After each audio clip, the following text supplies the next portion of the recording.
Guild Wars is one of the most beautiful, fluid, just one of those things you can sink your teeth into and go play. Visually speaking, I mean, we have one of the most beautiful games out there. You're going through the game and manipulating your own party's involvement in what they do, where you couldn't do that within Chapter 1 or 2.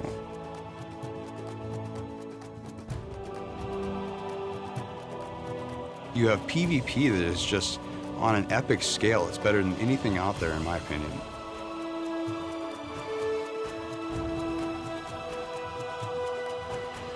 You're going to be creating the armor sets, and you're going to pick which skills that your heroes have, where you couldn't do that with your henchmen.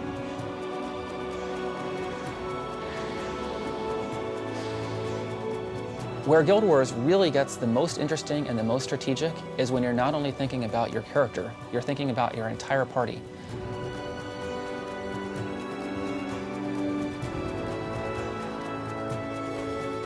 There's a difficulty there that is always curving with your abilities, and it always gives you just one more challenge that you have to overcome, and rewards you in such a way that you feel that you have accomplished something, even though you have a little bit more to go.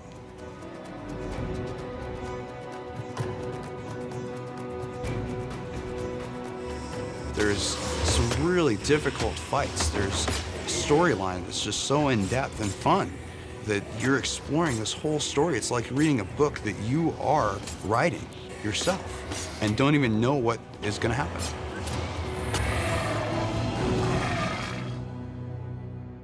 You're only as good as your last game, and so you know, we're certainly not going to sit around and look at Guild Wars and say, well, we're done, you know, wipe our hands. We're going to be pushing forward and you know, always bringing new play experiences. Guild Wars, which launched in April 2005 by ArenaNet, quickly gained respect as one of the best RPGs ever. With the critically acclaimed release of Factions, the second campaign, Guild Wars solidified its place among the industry's elite. With the first 2 installments selling millions of copies to date, ArenaNet hopes to build on this success with the franchise's 3rd installment, Nightfall. Gameplay HD has been granted access to ArenaNet's offices in Bellevue, Washington, for an all-encompassing look at the making of Nightfall. We decided to start a company to create a game that sort of would jump past the limitations that we saw in the game industry at that time. And the result, of course, was Guild Wars, which is a game we're you know, immensely proud of. And really, I think the one thing that you'll always be able to say about our company is that you know, we are willing to really innovate and really take you know, make bold decisions and push things in new directions. You know, I write some of the code for the servers along with the rest of the server team, so it does, you know, character storage, network transactions, you know, connection, file patching, all the things that allow it to be an internet-based game. My current role in this company is I'm in charge of the design and content production teams. And so what that means is we're the group within the company that figures out what we want to do with a campaign. You know, we want to take each campaign in a different direction.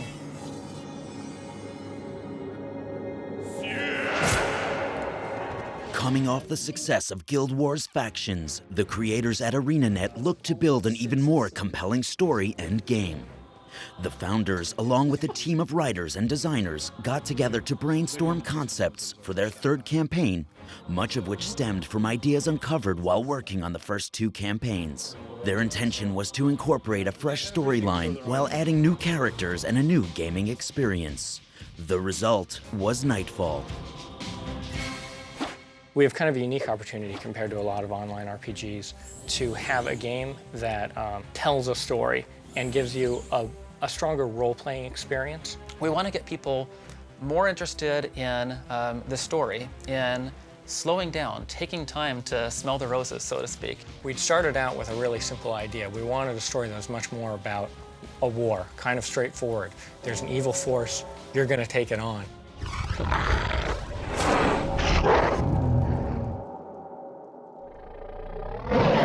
We tell the story through a series of missions in which the heroes discover a great evil within the land of Elona and fight it. The idea is the story unfolds through the cinematics, and by the end of the adventure, not only you have a powerful character, you also have the story of which you save Elona from this dark menace.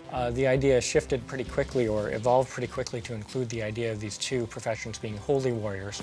And then that leads to, we've got this image of this guy. What organization is he with? What kind of culture does he come from? What excites me the most are the heroes. Within the game we have henchmen, which tend to be, if in a lot of massively multiplayers, you have to get a whole bunch of people together in order to play, people online. The henchman mechanic within Guild Wars allows you to pick up some AI characters, some artificial intelligence characters that will go with you.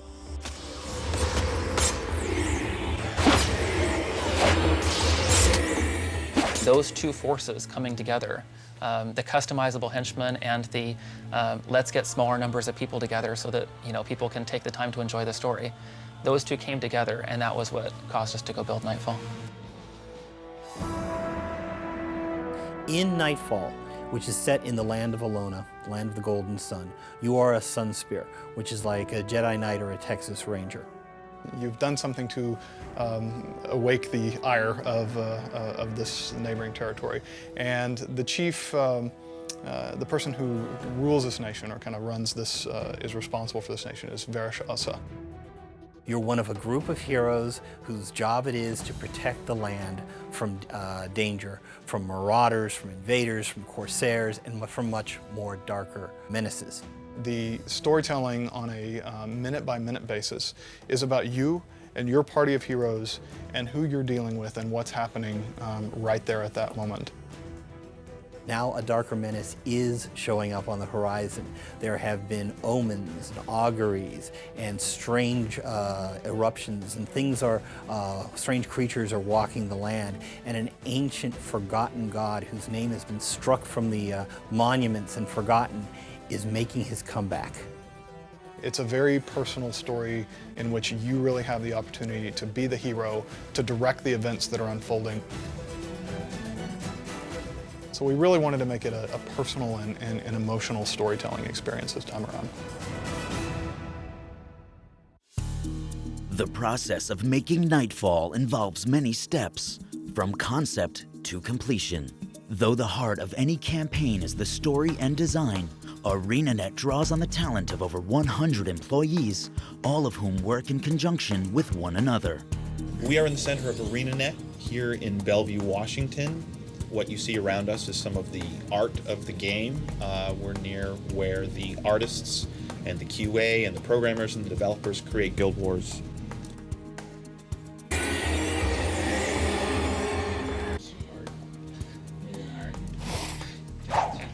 Oh, shock. Hello.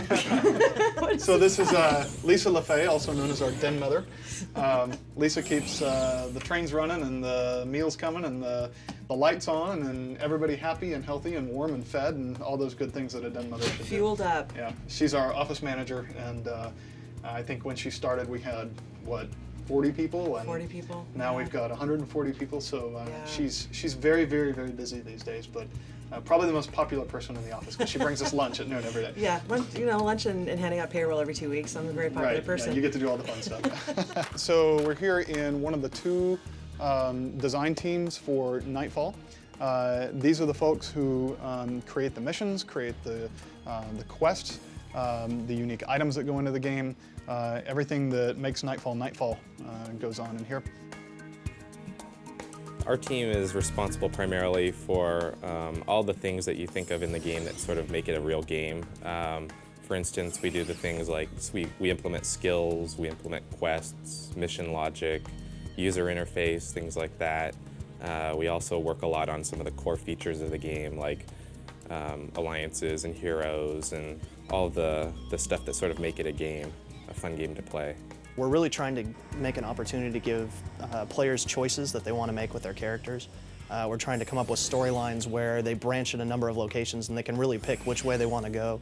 And we're hoping that it'll allow people to get a little more immersed in who their characters are, get a story, a little bit of role play behind like what what makes their character tick. We want to let them be bad guys every now and then, things like that. So that's something we haven't really done so much in the past, but we're really trying to put a focus on this time. This is the Guild Wars core design team.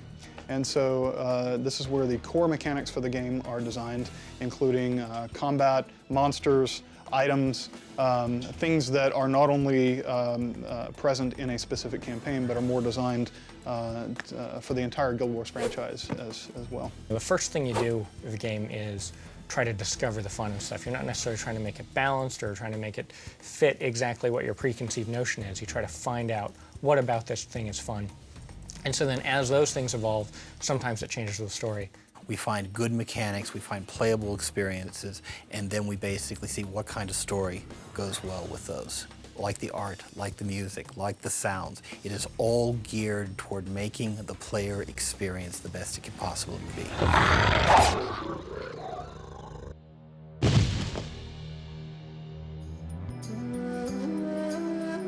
The setting for Nightfall kind of came in a really natural way. It seemed the obvious place to go. There were these places that we had talked about a lot, especially in the first Guild Wars, about Elona, and there's talk of Marganites and this guy Turai Osa who came through the desert looking for ascension. And so it was pretty simple for us to say, hey, why don't we go ahead and tell that story? Why don't we show the land where he came from? From the very top, as the core decisions are made, we just start filling it in. And at every step of the way, the design teams and the art teams, and at that point the programming teams, all have to work in lockstep to make sure that they're building things to present a consistent look and feel. And that everything from every small play mechanic, every building that you see, every creature, every skill, that it all works together and gives you a sense of place and identity for that campaign.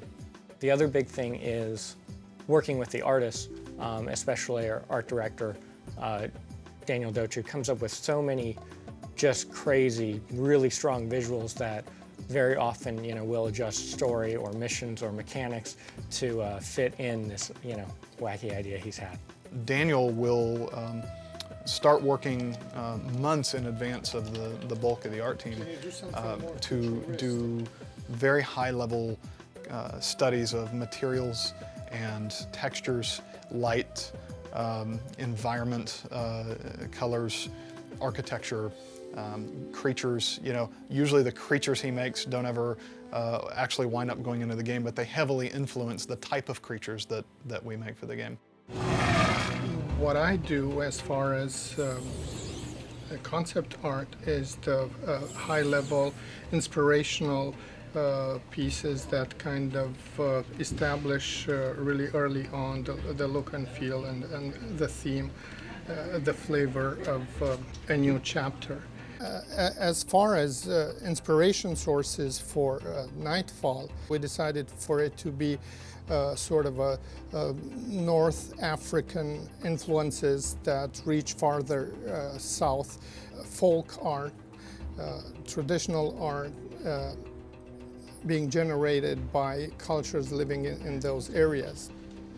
Keep up the good work. Do you think I'm going to get a raise? Right now, I'm working on a piece that is very, very central to this chapter. It's kind of a hub of the culture that populates this world. Did you do this yourself? Yeah.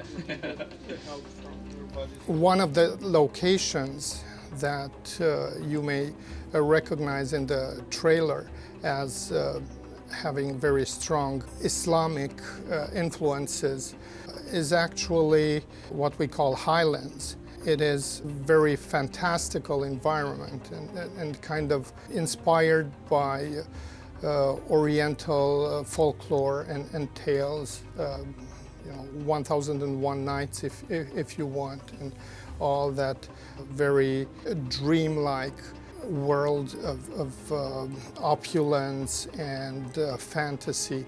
The concept artists are the ones who contribute in the very early phases and are responsible for building the look and feel and the flavor of this chapter. This is Jason, Levi, Kekai, and Jamie. And these guys are some of our 3D key prop and environment artists. And Jamie Jones is a brand new concept artist on the team. These three guys right here, when we're about to go start making a new campaign, they're kind of the strike team that goes in ahead of it and work real closely with Daniel to lay out a lot of the core architecture, core props, and build the core look of the world. The really magnificent things that you see came right out of, well, I was gonna say out of this room, but they just moved into this room day before yesterday, so from their hands and minds.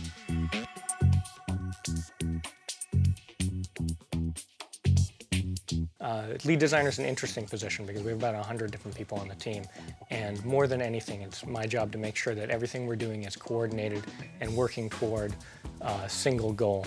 This is not one person's story, this is a group story. We've had a central spine that we've been working off of, a theme, and everyone who comes in contact with it has contributed to it, changed it, altered it.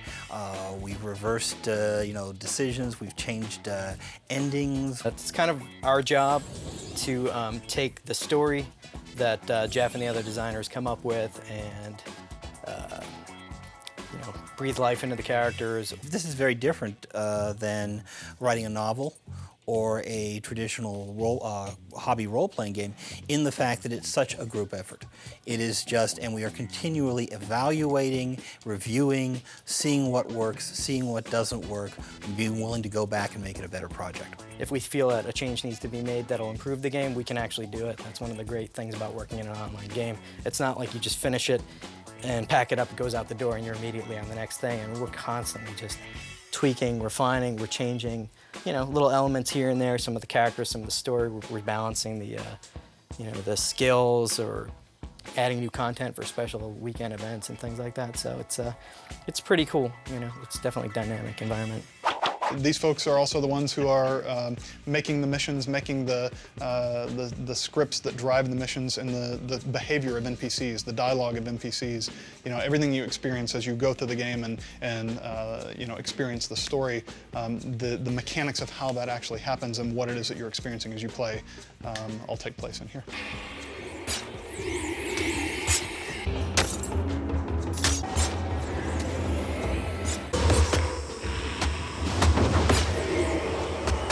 One of the big things we're always doing is looking at what we think the weaknesses are with the game and try to figure out the best ways we can improve it.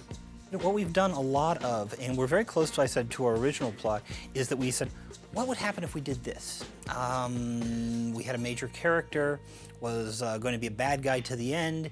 We said, well, what happens if we made him a good guy? What happens if we brought him in? What happens if we went to the light side of the Force? And we played with it, and we changed it, and we altered it, and we saw how characters interact. What are the new professions? How do they behave? What new, fresh mechanics do they introduce into the game? And what do they look like?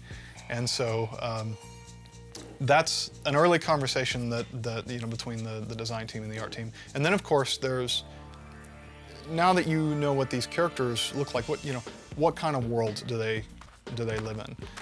Hi, my name is Kristen Perry, and I'm one of the artists here over in the character art department. We basically build all the armors for the player characters, and that consists on a lot of things like the concept, for example, which I do, and modeling and texturing and getting that in the game, bringing it up for the animations according to the animated department, and just going from there. So what's unique about our department is we're probably, as far as the most interaction, we're probably a little bit of the most visible because we're going to be the player character armor creators that you're going to be seeing the backs of running around everywhere. It's quite a unique position because we get to be a little bit flashier than most.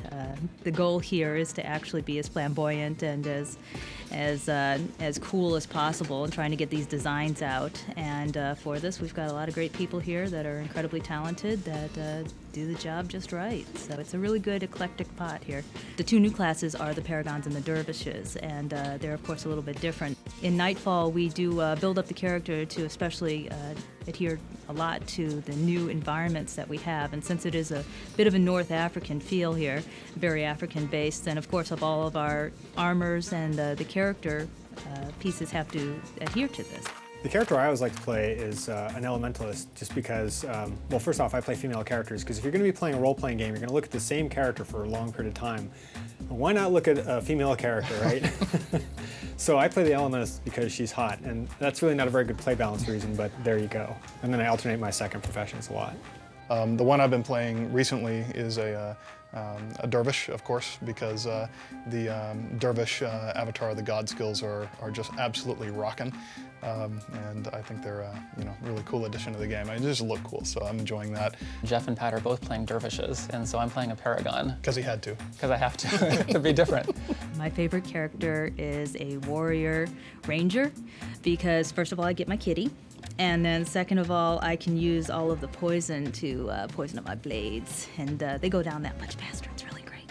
So in which case with factions, I'm kind of a straight shooting kind of gal with that, so I did choose the assassin to try to get the new feel, but chose a ranger based on that so I could poison the blades. It's good stuff. Necro monk almost exclusively.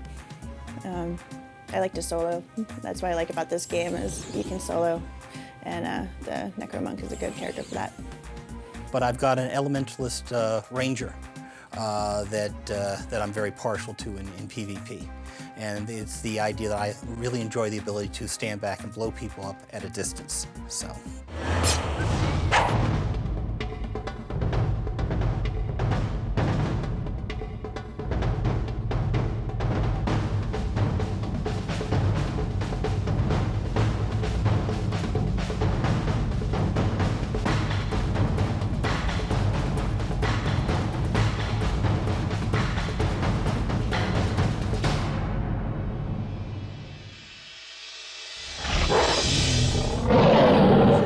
Creature art room. We design from concept to model to finished textured piece of work here.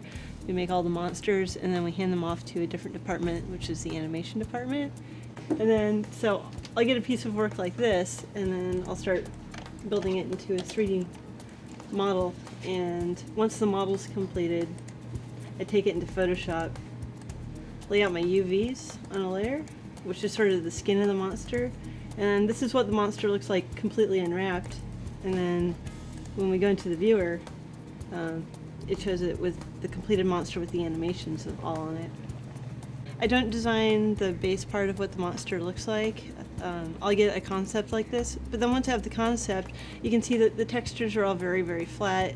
And so I actually have a lot of room to sort of make up what the skin of the monster is and maybe sort of realign things that don't quite work once we take it to model form. So I'll look through reference libraries of, well, this guy's kind of a rock, plant, dragon thing. So I'll look at lizards and rocks and plants and then kind of mishmash them together.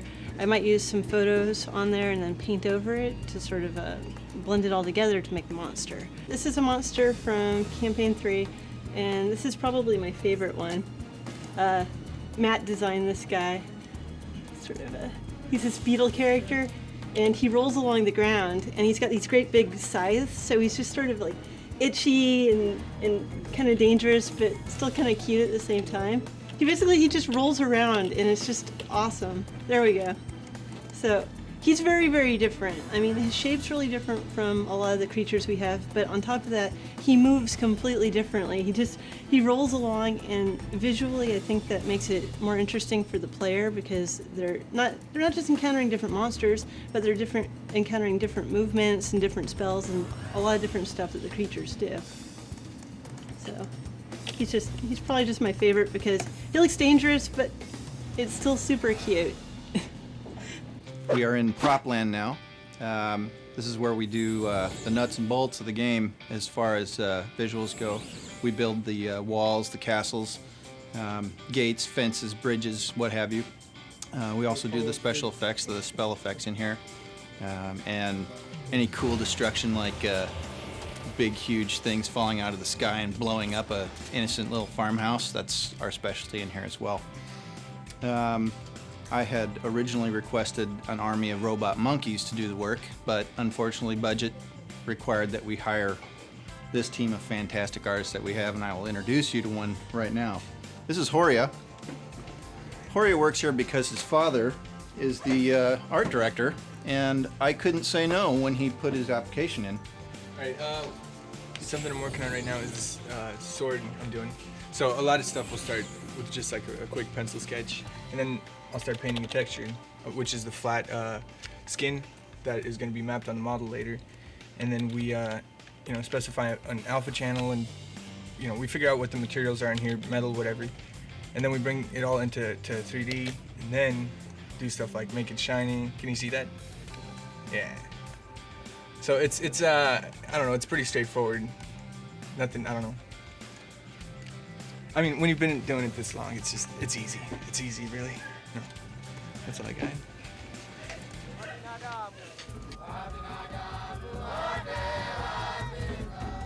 You're in the animator room right now, and this is pretty much where we take all the monsters and player characters that the modelers and texturers built, and just put a essentially is a skeleton, and we call it a rig, and start to animate away.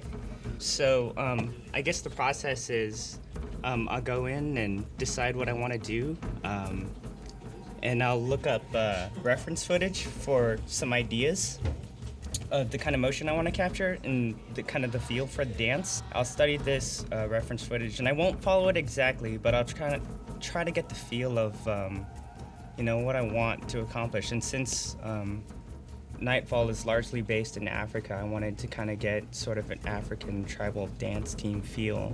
So these are just the poses that I put in, minus all the movement in between, and try to get the poses as solid as I could, with strong line of action and really energetic kind of movements. It's one of my favorite animations to do because you can kind of go through and do kind of whatever you want. You don't have any real time constraints, and you can just go crazy with it. And the players seem to dig it. So it's just some fun stuff to do when they're not fighting.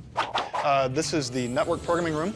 So these guys are the ones who build out all of the global network infrastructure, keep it up and running, keep all the servers running, and build all the core network features. For example, hey guys, turn around and say hi and let us take a look. This is Stephen, Brandon, Kevin, Dennis, and Lewis over here. And they brought you great features such as observer mode, such as a network that actually stays up and runs 99.9% of the time instead of crashing all the time. Anytime we need to add a new big feature to the game, it almost always involves substantial work on the back-end infrastructure on the global server network, and these guys are the ones we call to actually get it done. So they are the ones who are here at 3 a.m. And getting called at 4 a.m. When things are going wrong in some country around the world somewhere. So we certainly appreciate their hard work. So great, thanks guys.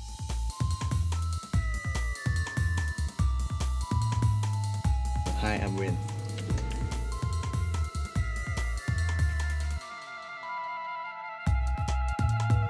And this is part of the environment artist room. This is Josh. He's working on a concept. Hi, right I'm here. Josh. Yes, this is a concept we get from Daniel, the art director, and we're just blocking in the basic areas. You can see from our mini map there that it's basically shaped like a crescent, the same way the artwork is. And we're using our various geometry tools to do things like build up walls and that sort of thing. We block in kind of the environments, the way the weather is going to look, the skies and the fog and all that kind of stuff. So. Hi. These there's some more props in here now, starting to add in things like rocks and trees and scenery elements, building up what the environment looks like around the city, and then also blocking out the fort here with some of the city props that have been developed for us. And we have a whole menu palette of these props to use when we're building an environment that we can select from and then place in the world. So this is the content programming team. These guys are the ones who take all the technology that comes out of the network programming team and out of the engine programming team, sews it all together and actually makes the game the game. The Guild Wars community continues to grow in record numbers, and ArenaNet has listened to their players. They have taken their feedback to heart and created the best possible gaming experience. I go and talk to the fans either in the game or on the fan forums or through correspondence, and they give us ideas about what they'd like to see in the game or concerns that they have about the game or ideas for the future. Well, a lot of the feedback comes from the forums, so like we comb through all of the fan forums that are out there and see what people are saying about the game, both good and bad, and try to improve the things that a lot of people ask for improvements on. And we also have a lot of alpha testers that play in Guild Wars that give us a lot of feedback as well. We read the press, and we pretty much follow everything that's out there about Guild Wars to try to keep us in tune with what people want.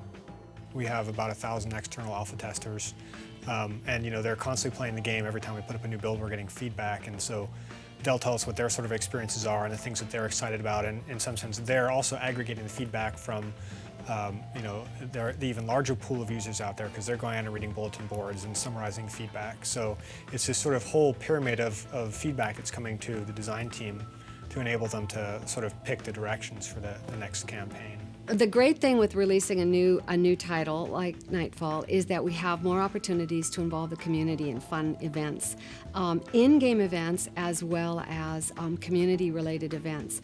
We have traditionally offered a design a weapon contest, and with each new world they have a whole new element of art that they can incorporate into the game. We have monster naming contests. We have contests that involve different elements of it. Right now, we're working on the Guild Emblem contest, and so players are being invited. They've had a look at Nightfall, and they've had a chance to see the world, and so they're designing elements that they would like their guild to sport on their guild cape in the future. We've become known for things that matter a lot to community, such as our holiday events.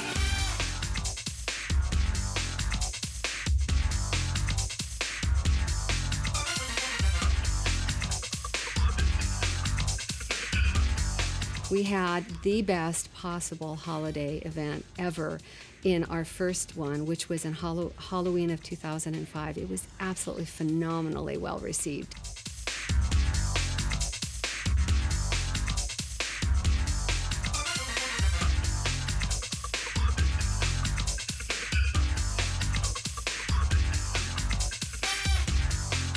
What I look forward to, one of the most important things, is the holiday events and the way that we celebrate coming together as a community.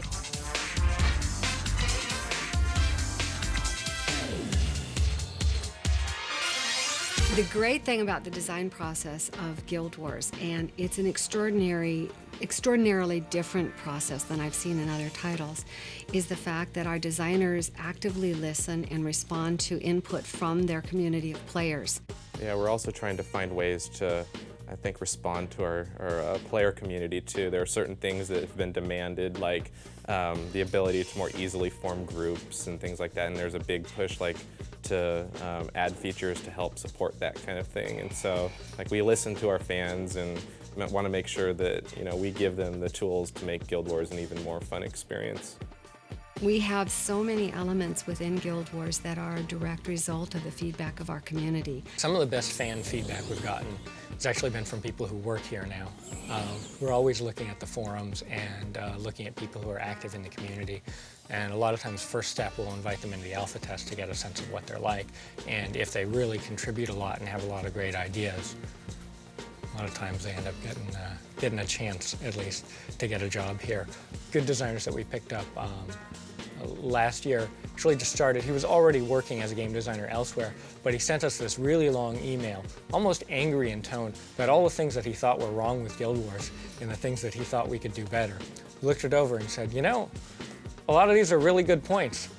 I think the next week we flew him in for an interview. Hey, I'm Dave. I'm the environment art lead, and these are a few of the maps here that we work on. It's sort of one of the parts of the process where we get a basic layout from the design department, and they do some top-down renders of what they want to see, and we can start to chart the progression through the game. So we can look at how the map's going to be, where the player's going to stop, how they're going to progress through, and other areas where they can congregate with other sets of players. and then they can keep going through and they can look at different choke points and different areas where attacks and things are going to occur from different areas, and then areas where they can rest up and change their party around and then keep progressing through the game. Basically, these are just 3 of the regions that we've got for Nightfall. Looking at the Badlands region, this is kind of all sulfurish mess over here. This is an area in the game where you basically come up to this fortress and you start working your way through sort of towards the beginning of the game. And as you go up into the highlands here, this is kind of where these opulent domes and onion domes and things and lots of floating gardens and things are going to be throughout the maps, and kind of surrounded by lots of slot rock canyons and sort of scrub grass and things. And here we've got a map that Jens is working on. It's Delta Bayou. He's actually gone over, and there were some pretty major design modifications done recently, so he's going through and doing some cleanup at the last minute here. Basically what I've done here with Delta Bayou is got it back from the designers, and they need some revisions, some changes and tweaks. So they lay down pathing in the game for us, or actually in map edit. And they designate, hey, we need a ship moved here, we need a tree here, we need a lighthouse here, we need to emphasize some lighting here for the player. Missions change throughout the course of the development of the game, so we need to make tweaks as necessary. And what happens here is that we have game testers that test the game, find bugs for us. Then we get different notes on what to fix, parse it in map edit that we use, and then I click on these notations here. They send you right to the bug, and then you see what's going on, if it's pathing or the prop needs to be replaced. And then obviously a tree here needs to be lowered down. So I just put that in, everything works. Here we've got Tirza. Tirza's working on one of the beginning maps, Delta Springs. It's one of the first few maps in the game that you're going to start as a new player. I'm working on currently the pathing to make sure that the character is able to traverse through the map without getting hung up on things or just depleting the playability of the game. So basically this red strip here, I have to make it as smooth as possible so that the characters will not get stuck up on them and the player will be able to smoothly go through the map.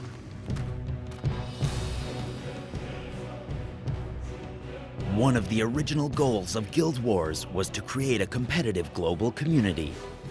The success of the Guild Wars World Championship and Factions Championship has paved the way for more exciting and competitive competition for Nightfall and the Guild Wars franchise. We certainly are planning a big championship for Nightfall, just like we've done for Factions and our first product launch. We also have a new type of PvP that we will be introducing probably shortly after the launch of Nightfall, with all new tournament support and new opportunities for people to win prizes and earn glory.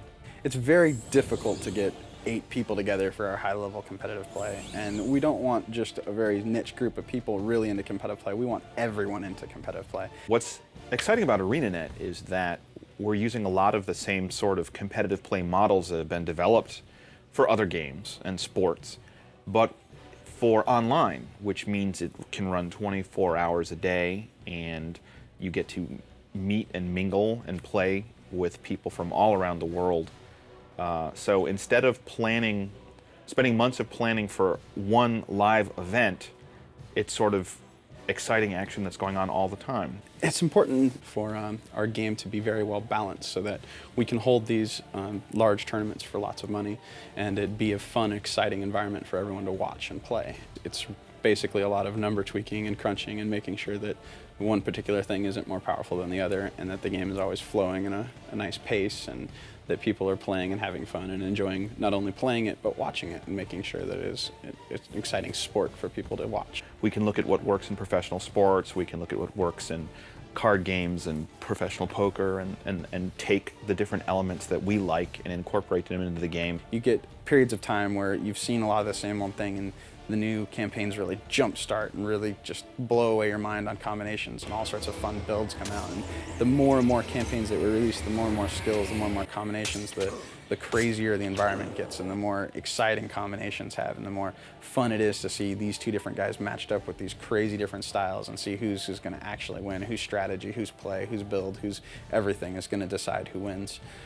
No one knows what the state of the game is anymore because we've introduced brand new characters and new skills and new weapons, new arenas, new maps, and it gives all of the players sort of an exciting opportunity to be the ones to discover new tricks, new strategies, new play styles.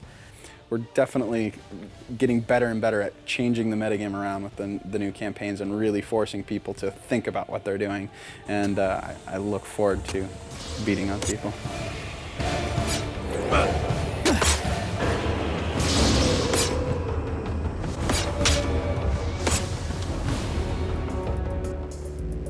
This is the engine programming team, and these are the programmers who write all of the technology that actually sits on your PC. So core graphics engine, animation pipeline, also the tool sets that the development team uses to actually produce the content. So the world editor, map editor, and world building tools are done in here. The cinematics tools are done in here. So this is a really interesting room. Let's walk through and talk to a couple of folks. So this is Jim Scott, our engine technology programming lead, and Umesh. Umesh joined us, what, 2 weeks ago? 2 weeks ago, so Umesh is still learning all the ropes. What's new in Nightfall, Jim? What's different than previous Guild Wars campaigns? Well, in Nightfall, to help give it a different look, we've created a new lighting model where we support per pixel lighting. Okay. So we've got a lot of rocks and mountains and different props within the game that pick up lighting at the different angles. Here, Jim Bower is our sound programmer, does the technology that mixes all the music and sound in the game. And also, since Jim came on board, he's really been pushing us in new directions for interactive music and sound as well. So Jim, what are some of the new tricks in Nightfall? Well, I think probably the first thing people are going to notice is the combat music system. Anytime the character engages in combat, you're going to hear the music switch over to very dynamic, very interesting new music that'll be a lot more intense. We basically move bones around in space based on the amplitude of sounds, and we support dynamic expressions through manipulating facial features using our cinematics scripting technology. So does that mean that as a player speaks, that their mouth will actually move in syncopation with speech, regardless of the language? Regardless of the language, that's correct. Very cool. That's going to make a huge difference. I manage a team that gives coverage for quality assurance on the title. We go through the game day to day, looking at quests and missions to make sure everything is secure, that it's stable, and it's fun for players when it goes live. So here is the QA team, hard at work, testing out one of the latest maps, Marga Coast, taking a look at the quests involved in the map, as well as making sure that the map looks presentable to the general public. Well, I think the QA is in a unique role within software development because we have the ability to communicate with all of the teams. Here we have Ryan Scott with the team testing out one of the latest maps, going through testing out the fire skills on the Elementalist. Yeah, right now I'm trying to see if I can get these things grouped up in some exploitive way for AoE damage, see if we can make it way easier than it was intended to be. Right now it doesn't seem to be an issue, they're splitting up properly and everything. We're like the editors for the writers, and on a massive scale for art, programming, and design. The greatest thing about working at ArenaNet by far is the people that I work with on a day-to-day basis. Not only are they extremely talented people, but they're extremely funny, they're extremely friendly, they're by far one of the greatest groups of people I've ever come in contact with. Here, it's just the work environment's so awesome. Oh, did it hurt? Everybody gets along really well, and we have sort of nothing's really formal, everything's sort of loose, and the way we work together I think is a little bit unusual. We have sort of the pod environment where everybody sort of works together in a room, and everyone in this room is fired. it sort of cuts down on like all the meetings that you might otherwise have to have. We're working pretty much face-to-face on a day-to-day basis to develop the game. I think it helps us be a lot more productive and also to get a lot of cool ideas into the game that might not have otherwise gotten in there. One day, right when I first started, a guy came running in a gorilla suit with a big collection of balloons and jumped on somebody when it was their birthday. And that pretty much sold me right there that this was unlike any other place I would ever work. I wake up every morning excited to go to work. I mean, who could ask for more than that? You know, I walk in here and there is the most gorgeous art all over the walls. I'm just humbled by our artists. It's just, the company here is great. Everybody is so passionate. The level of passion in this building is just unbelievable. And you can just tell everybody loves being here, and it makes me love to be here too. This room alone is full of some really, really great people, good animators, good friends. It's just it's a good place to come to work every day. There's our amazing office manager, Lisa, who gets us all lunch every day, and I don't think any of us would survive without her. So she pretty much makes the company on her own. And everything starts with her and then kind of goes down from there. You're basically empowered to be as innovative and creative as you want to be. There's no ceiling. You know, as far as working in the team, there's not one person in charge of managing all the ideas. This company really fosters open thinking, innovative thinking, and that's why I love being here. It's like I do something different every day, so I never get bored. And I mean, the other thing is just it's a lot of fun working here in this environment. It's a dream job basically to work at a game company, especially one like this. Especially if you're an avid gamer, like I think everybody here at this company is. You know, you play these games, and if you know how to write them, you really want to work on them too. So coming to ArenaNet and working on a hit game like this is just, it's like a dream come true for any programmer. I think I work with some of the most talented people in the industry, the most passionate, people who love to have fun, both inside and outside of work. They have a high attention to detail. They absolutely love working with each other and on the game. I'm one of the older, older people of the group here, and it's been very exciting. A lot of the young people have a lot of excitement, a lot of energy. They're putting in the hours, they're putting in the time. They're coming up with brilliant stuff. And so it's very exciting to be a part of it. The design side, mostly we're just looking for really creative people. People who are huge Guild Wars fans first, huge game fans second, and if they're willing to argue about if elves or dwarves are cooler, that's a big plus. The biggest fanatics about Guild Wars that could ever be, who have a passion about the game, who want it to be fun, and want to be part of it. You know, our core philosophy for building a company like this has been hire smart, capable, talented people, and then get out of their hair and let them do their job. These guys are both hardcore gamers. You know, we all came from a development environment. Yeah, I think the critical thing is hiring people who are passionate about the game and then letting them make the game that they're passionate about.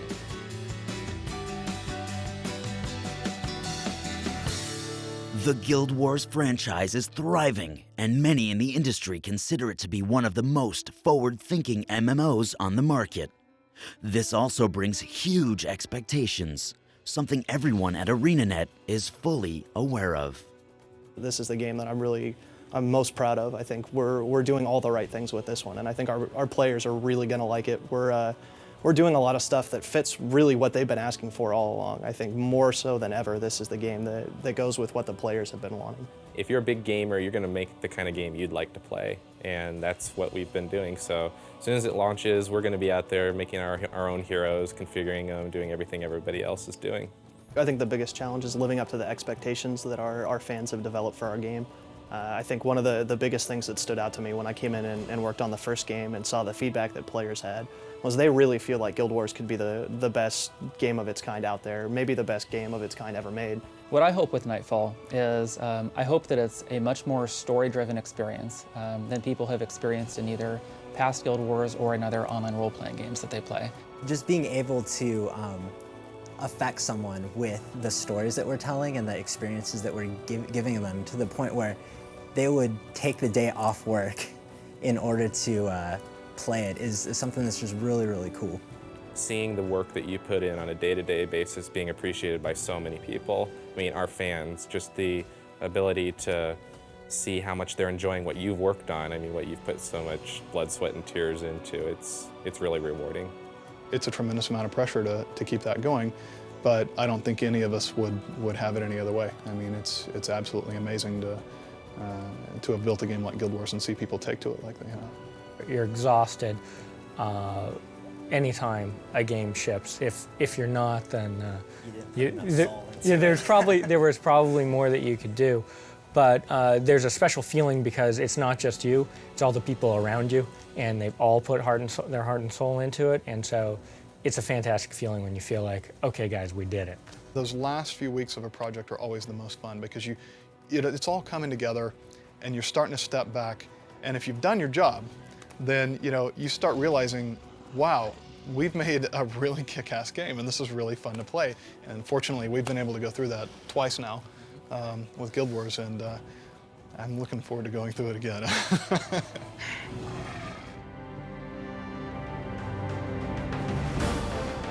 I feel like Guild Wars really has a storyline that's going somewhere. I know maybe some of our players don't see that quite yet, but we have a real big plan, and it's all going to come together in this third game and in Nightfall. The source of the evil is in the desert, in Elona, and by playing through Nightfall, I get to see it. Coming down towards the end of the story in this one, I think it's definitely got the feel of an epic battle on the proportions that people haven't seen yet. Some really great people out there, some really dedicated fans, and without them we wouldn't be as successful as we are. I know that we could do so much more. We are barely scratching the surface. I'm more excited about the possibilities that are ahead of us than by the results that we accomplished so far. I'm a huge, big old nerdy dork, and I love every minute of it. I play games all day at work. I go home and pretty much just keep playing games.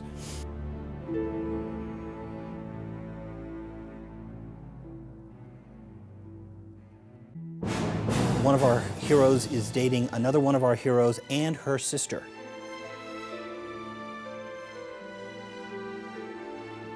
I'm not anywhere near as social as this guy. I like to hide in a dark room and play by myself sometimes. Wait, that doesn't sound good, does it? But anyway, you know what I mean. Guild Wars. I love that game. So.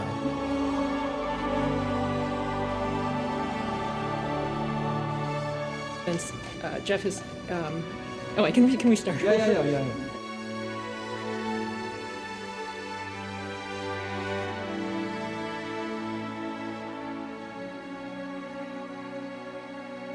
If I met a girl at a bar, I don't necessarily think that I would tell her that I'm a game designer.